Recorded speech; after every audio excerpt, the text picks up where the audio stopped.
드리겠습니다. 하나님 말씀 보시겠습니다. 오늘 우리에게 주신 하나님 말씀은 요한일서 4장입니다.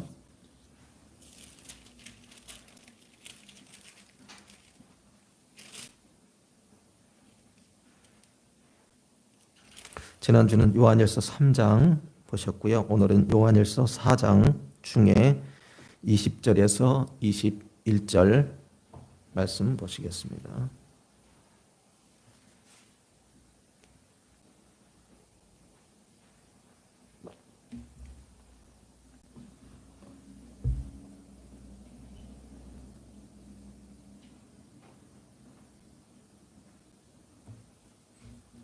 요한일서 4장 20절, 21절 우리 두 절이니까 같은 목소리로 합독하시겠습니다. 시작.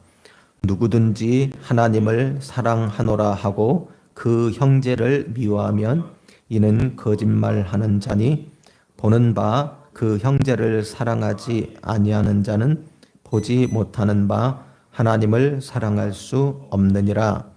우리가 이 계명을 주께 받았나니 하나님을 사랑하는 자는 또한 그 형제를 사랑할지니라.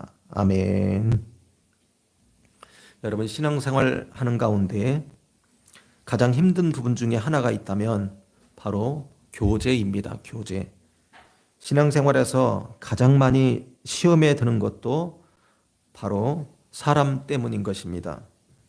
교회를 옮기거나 교회를 떠나는 가장 큰 이유도 사람 때문입니다.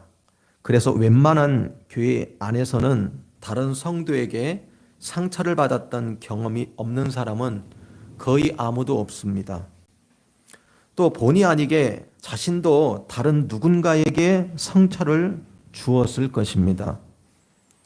그래서 심지어는 교회 안에서 사람들과 교제하는 것을 꺼리는 성도들이 많이 있습니다.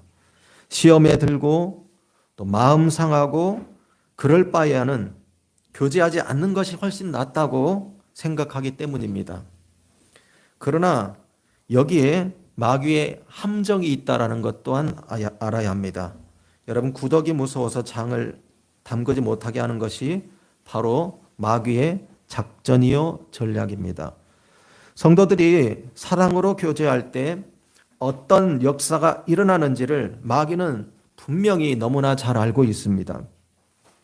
그 힘이 얼마나 대단한지를, 그 축복이 얼마나 놀라운지를 마귀는 너무나 잘 알고 있다는 겁니다. 그래서 마귀는 어떻게 해서든지 성도들이 사랑으로 교제하지 못하도록 역사한다라는 것을 여러분 꼭 알아야 합니다. 그래서 오늘은 이제 새해 첫 주를 지나 둘째 주에 우리에게 주시는 말씀은 우리 인생의 두 번째 목적인 성도의 교제에 대해서 말씀을 드리려고 합니다. 교제. 분명 교제가 중요한 것은 잘 알고 있지만 이 교제를 통해서 교제를 하면서 계속해서 만나게 되는 장애물 때문에 교제를 거부하는 성도가 분명히 있다는 겁니다. 그냥 회피하고 싶은 거죠. 교제의 가장 큰 장애물은 뭐냐면 바로 상처입니다. 상처. 한마디로 시험에 든다는 것입니다. 그런데 이런 성도가 굉장히 많이 있습니다. 우리 교회는 작은 교회이기 때문에 그런 부분은 드물지만 웬만한 교회는요, 이런 상처가 너무나 많이 있습니다. 그래서 먼저 제가 말씀드릴 것은 시험이 없는 교제는 없다라는 겁니다. 여러분, 시험이 없는 사람은 없어요. 성도 간의 교제가 있어서 우리가 꼭 명심해야 할 것이 있습니다. 우리 모두는 죄인이라는 겁니다. 이걸 명제해야 됩니다. 나는 죄인이라는 거예요. 나는 부족하다라는 겁니다. 죄인이기 때문에 가지고 있는 연약함을 먼저 인정해야 됩니다. 아, 그래, 나는 연약하다. 실수가 있다 이거죠. 상대도 마찬가지라는 겁니다. 그래서 우리는 예수님을 믿는 성도 간의 교제는 이러해야 한다는 자기 나름대로의 이상적인 그림을 가지고 있죠. 그렇죠? 다 다릅니다. 그러나 이 그림은 영원한 하나님의 나라에서의 완성이라는 겁니다. 이 땅 가운데는 완성되지 않습니다. 성화는 되어집니다. 변화는 되어집니다. 근데 완성은 안 됩니다. 왜? 우리는 죄인이기 때문에, 사람이기 때문에 그런 것입니다. 그러나 전혀 의도하지 않고도 상대방에게 상처를 줄 수 있습니다. 내가 의도하지 않았는데 상처가 갈 때도 있습니다. 실제로 그런 일들이 우리 안에 종종 일어납니다. 왜냐하면 우리는 연약하기 때문입니다. 죄인이기 때문입니다. 성령님으로 충만하지 못하면, 그러니까 성령 충만하지 못하면 우리도 모르는 사이에 육신의 일이 욱하고 나옵니다. 그러나 이런 성숙한 성도가 되기까지는 본의 아니게 상처를 주기도 하고 상처를 받게도 됩니다. 그래서 심지어 어떤 성도는요, 상처를 주고받지 않을 정도의 성숙한 사람이 되기까지 교제하지 말아야 한다고 생각합니다. 그러나 이 생각은 성경을 너무도 모르는 자기 편협적인 생각이라는 겁니다. 우리의 신앙을 성숙하게 만드는 가장 좋은 장소가 바로 성도의 교제입니다. 아시겠죠? 그러니까 회피하는 게 아니에요. 여러분, 성경에 보면 잠언서 27장 17절에 이렇게 말씀이 기록되어 있습니다. 철을, 그러니까 강한 철을 날카롭게 하는 것 같이 사람이 그의 친구의 얼굴을 빛나게 하느니라, 이렇게 기록되어 있습니다. 그러니까 사람이 상대방을 빛나게 할 수 있다는 겁니다. 우리를 힘들게 하는 사람, 나를 힘들게 하는 사람, 나에게 상처를 주는 사람을 만나기 전까지는 진정한 용서에 대해서 배울 수가 없습니다. 그때 배우는 겁니다. 내가 사랑하는 사람, 내가 좋아하는 사람이 어쩌다 실수한 것을 용서해 주면서 나는 용서를 잘하는 사람이야 라고 생각하면 완전 착각입니다, 여러분. 그러니까 내가 싫어하는 사람, 내 마음에 거슬리는 사람, 악한 사람이 실수했을 때 그때 우리가 어떤 사람인지, 내가 어떤 사람인지, 얼마나 용서에 인색한 사람인지를 비로소 알게 된다라는 것입니다. 내가 사랑하기 힘든 사람, 결코 사랑할 수 없는 사람을 만나기 전까지는 사랑에 대해서 배울 수 없다라는 것이죠. 그때가 진정한 사랑을 배울 수 있다라는 겁니다. 자기에게 아픔을 주고 자기에게 상처를 주고 손해를 주는 그 사람을 어떻게 대하는지를 통해 비로소 우리가 얼마나 사랑이 없는 사람인지를 알게 되는 것입니다. 그래서 결국은 성도의 교제가 없으면 성숙해질 수 없는 것입니다. 우리가 교제를 통해서 성숙해지는 겁니다. 근데 우리가 이미 아는 것처럼 이렇게 못하는 성도들이 굉장히 많이 있다는 겁니다. 이 상처를 받을까 봐, 내가 또 불의를 행할까 봐. 여러분, 아이를 기르기 위해 필요한 정신적, 육체적, 시간적, 물질적 희생을 각오하지 않고 아이를 낳는 부모가 어디 있겠습니까? 각오하잖아요. 그러나 그 뒤에 있는 행복이 있기 때문에 감당을 하는 거죠. 사랑스러운 나의 자녀를 얻기 위해서라면 마땅히 치러야 할 값이 있는 것입니다. 아무런 수고 없이, 아무런 희생 없이 얻을 수 있는 축복이 어디 있겠습니까? 성도의 교제도 똑같습니다. 놀라운 축복과 능력이 있는 교제, 죄 많은 이 세상에서 천국을 맛볼 수 있는 사랑의 교제는 여러분 하늘에서 뚝딱하고 떨어지는 것이 절대 아니라는 겁니다. 그래서 교제가 완만하게 이루어지는 게 절대 아니라는 겁니다. 여러분 어디 가든지 간에 공동체가 있습니다. 그렇지 않습니까? 그래서 상대방을 이해하고 교제하는 것이 굉장히 중요합니다. 오늘날 많은 성도들이 교제를 그렇게 생각하고 있기 때문에 교제하면서 시험을 만나면 내가 이런 일로 마음을 상처받으면서까지 교제할 수 있나? 심지어는 내가 이런 상처를 받으면서까지 교회를 갈 수 있나? 이렇게 생각합니다. 여러분, 씨를 뿌리지 않고 그리고 내가 땀을 흘리지 않고 내가 수고하지 않고 열매를 거두는 농부가 어디 있겠습니까? 교제를 통해 풍성한 열매를 거두기 위해서는 씨를 뿌리는 과정이 필요하고 그 씨 때문에 땀을 흘리는 과정이 필요하고 거센 폭풍도 이겨내고 비바람도 이겨내고 뜨거운 태양도 견뎌내야 합니다. 그래야 열매가 있지 않습니까? 여러분, 도종한 시인의 아름다운 시 한 편이 있습니다. 흔들리며 피는 꽃이라는, 여러분 들어보실 수도 있어요. 들어보세요. 흔들리지 않고 피는 꽃이 어디 있으랴. 이 세상 그 어떤 아름다운 꽃들도 다 흔들리면서 피었나니, 흔들리면서 줄기를 곧게 세웠나니 흔들리지 않고 가는 사랑이 어디 있으랴. 젖지 않고 피는 꽃이 어디 있으랴. 이 세상 그 어떤 빛나는 꽃들도 다 젖으며 피었나니, 바람과 비에 젖으며 꽃잎 따뜻하게 피었나니 젖지 않고 가는 삶이 어디 있으랴. 얼마나 아름답습니까? 그렇죠? 모든 게 고난을 거쳐서 아름다움이 있는 것입니다. 사랑하는 성도 여러분, 흔들리지 않고 피는 꽃은 이 세상에 없습니다. 다 바람을 맞고 물을 맞으면서 피어난다라는 겁니다.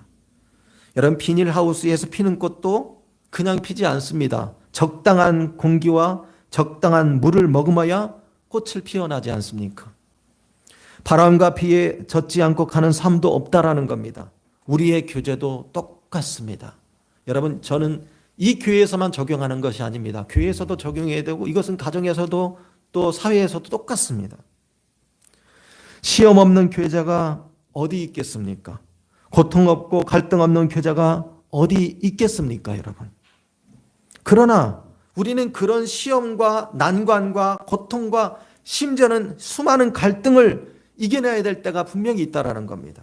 왜냐하면 교제는 특별히 성도를 교제를 통해 이루 말할 수 없는 놀라운 축복을 체험하기 때문입니다. 여러분, 교제를 통해서 고통이 있을 때, 두려움이 있을 때, 염려가 있을 때, 아픔이 있을 때 그걸 견디면요, 축복으로 돌아오는 것이 굉장히 많이 있습니다. 오늘 그것을 말씀하는 것이 오늘 본문이에요. 자, 그러면 이 성도의 교제를 통해서 우리가 어떠한 축복을 받을 수 있을까요? 첫 번째는 뭐냐면 성도의 교제를 통해 승리하는 성도가 된다라는 겁니다.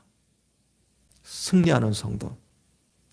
성경의 전도서 4장 9절에서 12절 말씀은 이렇게 기록하고 있습니다. 한번 들어보세요. 두 사람이 한 사람보다 나음은 그들이 수고함으로 좋은 상을 얻을 것임이라. 혹시 그들이 넘어지면 하나가 그 동물을 붙들어 일으키려니와 홀로 있어 넘어지고 붙들어 일으킬 자가 없는 자에게는 화가 있으리라. 어려움이 있다라는 거죠. 또 두 사람이 함께 누우면 따뜻하거니와 한 사람이면 어찌 따뜻하랴. 한 사람이면 패하겠거니와 한 사람이면 패하겠거니와 두 사람이면 맞설 수 있나니 세 겹줄, 삼겹줄이죠. 세 겹줄은 쉽게 끊어지지 아니하리라. 할렐루야. 여러분, 누구나 넘어질 수 있습니다. 또 넘어집니다. 그러나 옆에서 넘어지는 자신을 붙들어 줄 수 있는 믿음의 동역자가 있는 사람은 반드시 승리할 수 있다는 겁니다. 내 곁에 누군가 나를 이끌어 줄 수 있는 사람이 있다는 것. 그러나 아무도 나를 붙잡아 줄 수 있는 사람이 없는 사람은 다시 일어서는데 너무나 힘든다는 겁니다. 왜? 붙들어 주지 않으니까. 그래서 여기 성경 말씀은 혼자 있는 사람에게는 어려움이 있을 수밖에 없다고 말씀합니다.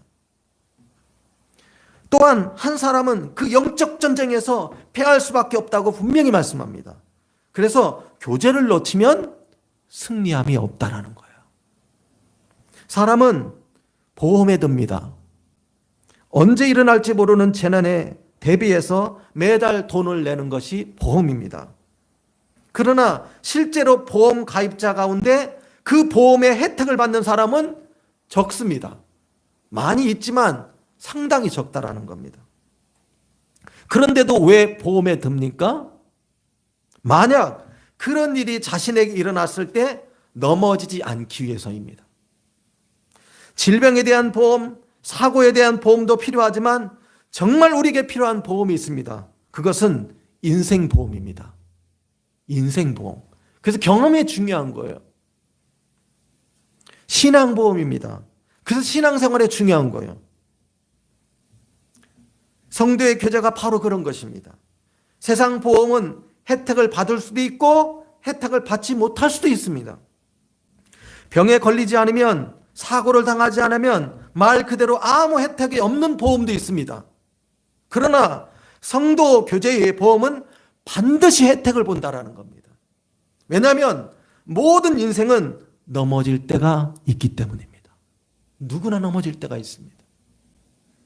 큰 병에 걸린 다음에는, 사고 난 다음에는 보험에 들 수가 없습니다. 아시잖아요. 병력 때문에, 사고 병력 때문에, 질병 병력 때문에. 그런 것처럼 넘어진 다음에 일으켜줄 사람을 찾는 것은 늦은 것이라는 겁니다. 그래서 평탄할 때, 큰 문제가 없을 때, 신앙생활을 잘하고 있을 때 신앙보험에 꼭 들어야 합니다. 여러분, 어느 누가 코로나가 우리 앞에 이렇게 1년 동안 닥칠 줄을 누가 알았겠습니까? 저도 몰랐습니다. 누구도 몰랐습니다. 근데 작년 새해 1개월이 지난 다음에 갑자기 일어났습니다. 아무도 모릅니다. 여러분, 혹이나 혼자서라도 신앙생활을 잘할 수 있다고 생각하는 것 착각하지 마십시오. 다른 사람은 몰라도 나름대로 나만큼은 절대로 넘어지지 않을 것이라고 장담하지 마십시오. 설령 넘어지더라도 나 혼자서도 잘 일어날 수 있다고 여러분 절대 자만하면 안 됩니다. 그것은 성경을 통해서 말씀하시기를 교만이라고 말합니다. 이 자리에 있는 사람 중에 한 사람도 예외 없이 넘어질 때가 있으며 넘어질 때 일으켜줄 사람이 꼭 필요하다는 것을 여러분 인식해야 합니다. 그런 믿음의 동역자가 없는 사람은 어려움을 당하게 된다. 성경은 분명히 말합니다. 여러분 기억하십시오. 혼자서도 이길 수 없는 영적 전쟁이 있습니다. 혼자서 감당할 수 없는 고난이 있습니다. 혼자 당할 수 있는 고난도 있습니다. 근데 혼자서 당할 수 없는 고난도 있다라는 겁니다. 그래서 하나님께서 우리에게 반드시 다른 성도와 교제하라고 명령하신 거예요. 여러분, 이 자리에 없는 성도들도 있잖아요. 우리가 무시하지 말고, 안타까움은 있지만 그래서 사랑으로 교제하길 힘써야 됩니다. 더 늦기 전에, 이렇게 불확실한 시대에 성도의 교제에 여러분의 마음과 시간과 정성을 다하시기를 예수님의 이름으로 간절히 축원드립니다. 성도의 교제를 통해 우리가 어떠한 축복을 받을 수 있을까요? 첫 번째는 승리였습니다. 두 번째는 성도의 교제를 통해 하나님을 체험하게 됩니다. 하나님을 체험할 수 있습니다. 여러분에게 묻겠습니다. 여러분과 하나님과의 관계는 어떻습니까? 평안한 관계입니까? 아니면 정말 깊은 사랑을 나누고 있습니까? 너무나 좋은 관계입니까? 이 질문에 잘 모르겠다고 대답하실 분도 있을 것이고, 아닌 것 같다고 하실 분도 있고, 그렇다고 대답할 분도 있을 것입니다.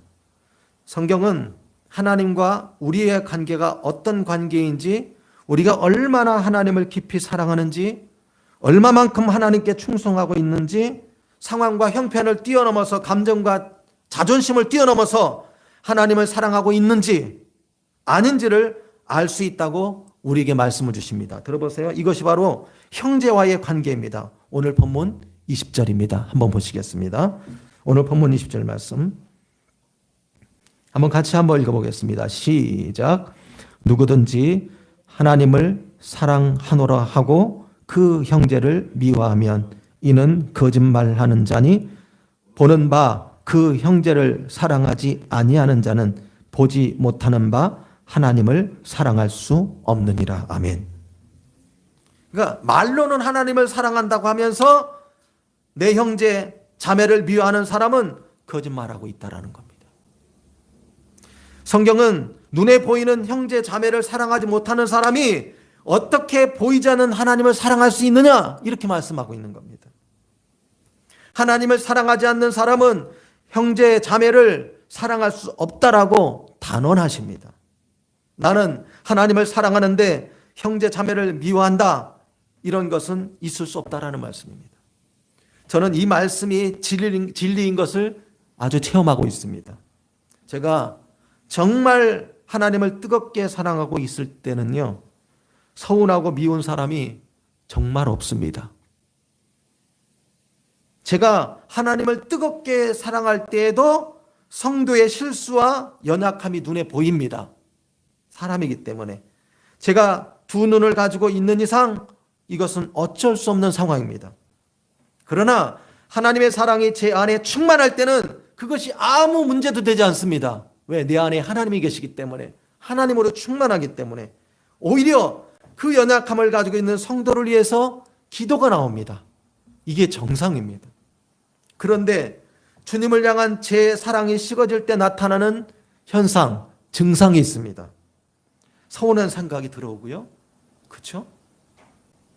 형제 자매의 실수와 허물을 용서하는데 아주 인색해집니다. 자꾸 조건을 달고 용서를 합니다. 이전에는 사랑하는데 아무 걸림돌이 되지 않았던 허물과 연약함이 이제는 너무나 크게 느껴집니다. 그것을 고치지 않고는 절대로 사랑할 수 없는 것처럼 느껴집니다. 분명 관계는 변한 것이 별로 없는데 그런 마음이 쌓입니다. 이게 저요. 이게 여러분 될 수 있습니다. 그런데 내가 하나님을 향한 사랑이 변하는 것에 따라서 사람을 대하는 태도가 변한다라는 겁니다. 솔직히 우리가 하나님을 얼마나 사랑하고 얼마나 하나님께 충성하고 있는지를 잘 모릅니다. 그래서 하나님은 우리 옆에 형제 자매를 붙여주신 겁니다. 그것을 통해서 깨달으라고, 알려고, 진단하라고.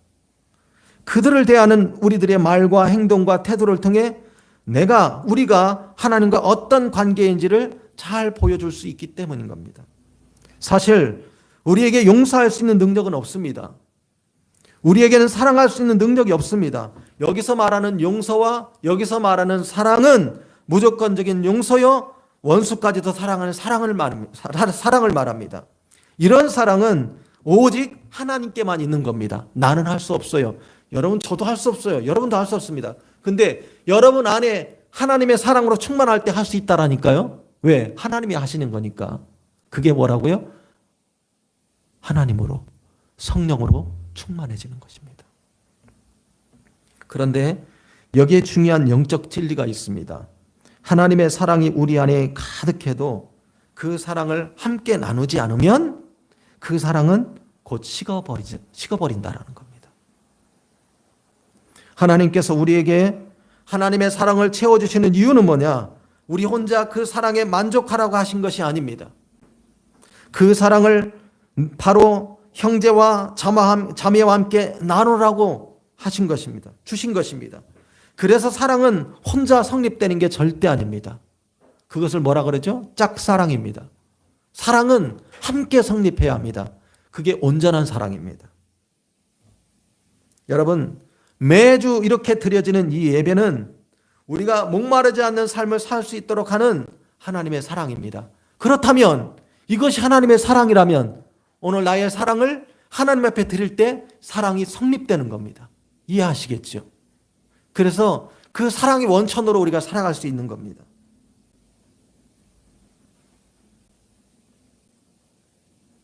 요한일서 4장 12절은 바로 이 비밀에 대해서 이렇게 말씀을 주십니다.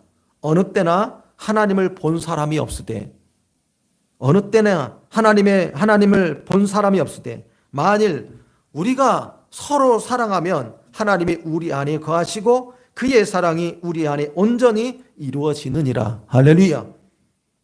얼마나 놀라운 말씀입니까? 우리가 서로 사랑할 때 하나님의 사랑이 우리 안에서 완전해진다는 겁니다. 여기에 성도의 축복이 있다라는 겁니다. 교제, 이것은 축복입니다. 여러분, 예배에 성공해도 교제에 실패하면 목마르지 않는 인생을 누릴 수 없습니다. 예배에 성공해도 교제에 실패하면 하나님의 온전한 사랑, 충만하신 사랑을 체험할 수 없는 것입니다. 그래서 예배 다음에 우리의 인생의 두 번째 목적이 바로 성도의 교제입니다. 굉장히 중요합니다. 예배가 예배로 끝나는 것이 아닙니다. 그래서 예배 끝난 다음에 교제가 필요한 거예요. 사랑하는 성도 여러분, 오늘 우리가 드리는 이 예배와 함께 매일매일 매주 사랑의 교제로 충만해져서 하나님의 사랑을 체험할 수 있기를 예수님의 이름으로 간절히 축원드립니다. 세 번째는 뭐냐? 성도의 교제를 통해서 우리가 어떠한 축복을 받을 수 있냐면 하나님의 나라가 세워진다라는 겁니다. 예배를 통해 우리 마음 안에 하나님의 사랑이 가득 채워지면 우리 마음은 천국이 됩니다. 누가 뭐라 해도 천국이 됩니다. 그러나 성경은 또 하나의 천국을 말씀하고 있습니다. 그것은 이렇게 하나님의 사랑을 받은 자들이 서로 사랑할 때 그 모임 가운데 임하는 천국이 있습니다. 세상 사람들이 우리 안에 있는 믿음을 확인하는 가장 중요한 기준이 있습니다, 여러분. 그것은 예수님을 믿는 우리들이 서로를 어떻게 대하고 있느냐입니다. 우리가 아무리 예수 믿고 변화되었다고 해도, 행복하다고 해도, 기쁘다고 말해도 세상 사람들은 그 말을 한 귀로 듣고 한 귀로 흘려보냅니다. 그러나 우리가 서로 사랑하는 모습을 보면 왜 저게 가능할까? 의문을 갖게 되고 우리 말을 믿게 되고 그 말을 따르기 시작합니다. 그래서 사랑이 중요한 겁니다. 우리가 믿는 예수님이 어떤 분이신지에 대해서 그때부터 관심을 갖게 됩니다. 저들이 믿는 하나님이 무엇인지, 저들이 믿는 예수님 무엇인지 관심을 갖게 됩니다. 그리고 자신들도 이 사랑의 교제 안에 들어오기를 그때부터 갈망합니다. 여러분, 아닌 것 같지요? 그렇게 됩니다. 그래서 예수님께서 이렇게 말씀하셨습니다. 새 계명을 너희에게 주노니 서로 사랑하라. 내가 너희를 사랑한 것 같이 너희도 서로 사랑하라. 너희가 서로 사랑하면 이로써 모든 사람이 너희가 내 제자인 줄 알리라. 그런데요, 초대교회 안에는 이런 사랑의 교제가 있었습니다. 지금으로부터 약 2000년 전에 초대교회는 이런 사랑을 가지고 교회를 움직였습니다.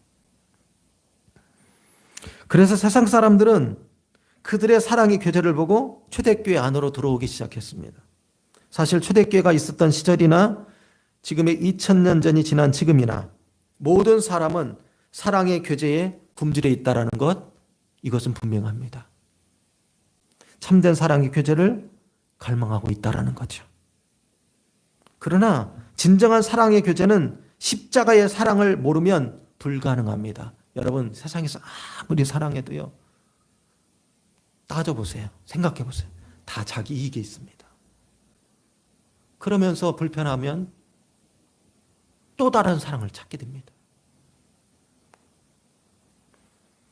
진정한 교제와 진정한 사랑은 십자가의 사랑입니다. 그래서 교회가 세상의 소망이 되는 겁니다. 우리들이 사랑으로 서로 교제할 때 세상 사람들은 우리들의 사랑의 교제 안에서 사랑의 통로가 되시는 예수님을 만나게 되는 것입니다. 이것이 우리가 사랑으로 교제해야 할 너무나 중요한 이유라는 겁니다. 자, 그럼 우리가 어떻게 사랑의 교제를 나눌 수 있을까요? 사랑의 교제인 모델되는 초대교회를 보면 알 수 있습니다. 그들은 날마다 마음을 같이하여 성전에 모이기를 힘쓰고 또 다른 장소가 있었습니다. 집에서 떡을 떼며 기쁨과 순전한 마음으로 음식을 먹고 하나님을 찬미했다라는 거예요. 두 군데죠. 하나는 성전, 하나는 가정이었어요. 성전에 모였고, 오늘날로 말하면 예배실에 모였고, 하나는 가정에 모였다라는 거. 물론 지금은 제가 이런 말씀을 드리는 이유가 있어요. 지금은 코로나로 인하여 이와 같이 할 수 없는 상태입니다. 그렇지만 우리의 마음과 갈망함을 저버려서는 안 된다는 겁니다. 여기에 사탄의 계략이 있는 거예요. 이걸 잘 알아야 됩니다. 그래서요, 한국 교회, 부산이죠, 세계력교회, 다는 제가 영상을 못 봤는데 이 부분을 위해서 목숨을 걸고 나가는 교회가 있어요. 동시에 사랑의 교제를 나누기에 집에서 모이고 예배당에 모였다라는 거예요. 그러면서 하나님의 나라를 세워갔습니다. 이게 초대교회입니다. 그래서 우리가 갈망해야 돼요. 그래서 우리가 기도해야 돼요. 저는 지난 2020년 10월 될 거예요. 10월 중에 주일 예배 말씀을 드렸던 것을 기억합니다. 하나님과 사랑을 나누는 것이 우리의 인생의 목적이고, 그리고 사랑은 만남에서부터 시작된다고 말씀을 드렸습니다. 하나님을 만나는 시간이 바로 예배라고 말씀을 드렸습니다. 그래서 예배가 우리 인생의 첫 번째 목적이라고 제가 지난 10월 달에 말씀드렸습니다. 초대교회 성도들은 예배를 위해서는 성전에 모였습니다. 예배당에 모였습니다. 그러나 성도의 교제를 위해서는 집에서 소급으로 모였다라는 거예요. 많은 사람들이 모인 곳에서는 깊은 교제가 불가능했기 때문입니다. 그렇잖아요. 많은 사람이 있는데 어떤 깊은 교제가 있겠습니까? 그래서 우리 교회가 비전을 품고 있는 것 중에 하나가 여기 나와 있는 것처럼 가정회복입니다. 이것을 강조합니다. 가정은 교회의 본질이고 우리 인생의 목적을 성취하는 가장 중요한 것입니다. 그러므로 우리는 매 주일 서로 만날 때마다 기쁨과 순전한 마음을 가지고 만나야 돼요. 사모하는 마음으로 만나야 됩니다. 만약 마지못해 의무감으로 교제하는 마음이 있다면 이렇게 기도하십시오.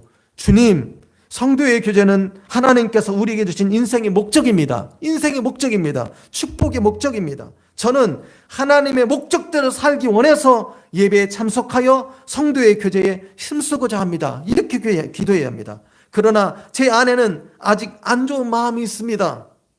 이 마음을 물리쳐 주십시오. 그리고 제 안에 기쁨을 주십시오. 이렇게 기도해야 됩니다. 제가 설교 앞부분에서도 말씀드렸던 것처럼 저와 우리는 기본적으로 죄인입니다. 죄인입니다. 죄인이기 때문에 가족에 있는 연약함이 있습니다. 그리고 그 연약함 때문에 본의 아니게 상처를 받기도 하고 상처를 주기도 합니다. 그래서 우리에게 너그러운 마음, 관대한 마음이 꼭 필요한 것입니다. 멀리 있는 산은 아름답게 보입니다. 저도 그런 사진 그림을 참 좋아하거든요. 강이 흐르고 깊은 계곡이 있고 산이 이렇게 층층이 있는 모습 참 좋아합니다. 멀리 있는 산은 아름답게 보입니다. 그러나 여러분 막상 그 산으로 한번 깊이 들어가면요, 연약함이 있습니다. 쓰레기들이 발견됩니다. 태풍에 꺾인 나무들도 보게 됩니다. 그렇죠? 이쁜 나무도 있지만 보기 싫은 나무도 보입니다. 고인물에서 악취가 풍기는 장면도 보입니다. 그래서 조금은 실망스럽습니다. 왜? 가까이 가니까. 그러나 그 모든 실망을 이기고 산의 정상에 올랐을 때 누리는 기쁨은 이루 말할 수 없습니다. 그러니까 견디는 게 중요한 거예요. 똑같습니다. 우리가 서로 교제를 나누다 보면 본의 아니게 서로의 상처와 허물과 연약함을 보게 됩니다. 변하지 않는 부분에서 나는 냄새들, 죄의 냄새, 이기적인 냄새, 이것도 보게 됩니다. 욕심의 냄새, 이런 것도 맡게 됩니다. 이런 사람이 있었나? 이렇게 신앙생활하는데 왜 이래? 실망할 수도 있습니다. 저도 마찬가지일 수 있습니다. 그런데 결정적인 죄를 지을 때도 있습니다. 그것 때문에. 그러나 여러분, 바로 그 순간에도 하나님께서는 그 형제와 자매의 더러운 옷을 벗기고 아름다운 옷을 입혔다라는 것을 잊지 마십시오. 우리는 이런 과정을 거치면서 더 높은 성도의 교제의 단계로 올라갈 수 있는 것입니다. 그리고 정상에서 저와 여러분 이렇게 감탄하게 될 것입니다. 그래서 성도의 교제가 중요한 것이었구나. 이것이 초대교회 성도의 모습이었구나. 그래서 성도의 교제가 우리 인생의 두 번째 목적이 되는구나. 이렇게 깨닫게 될 것입니다. 성도의 교제에 여러분의 인생을 투자하십시오.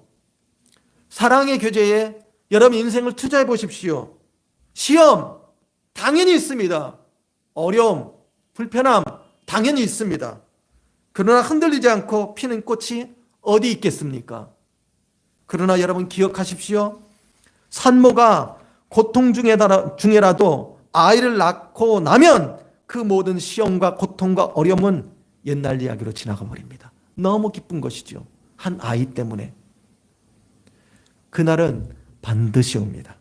그래서 우리는 코로나를 이겨야 합니다. 할렐루야. 언젠가는 지나갑니다.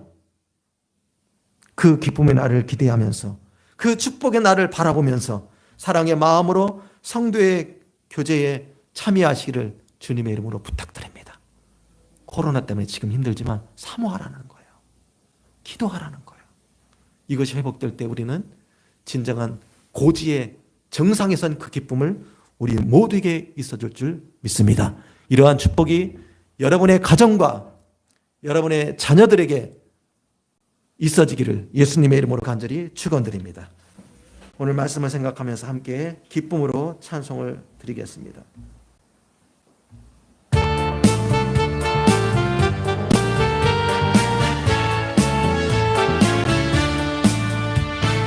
반드시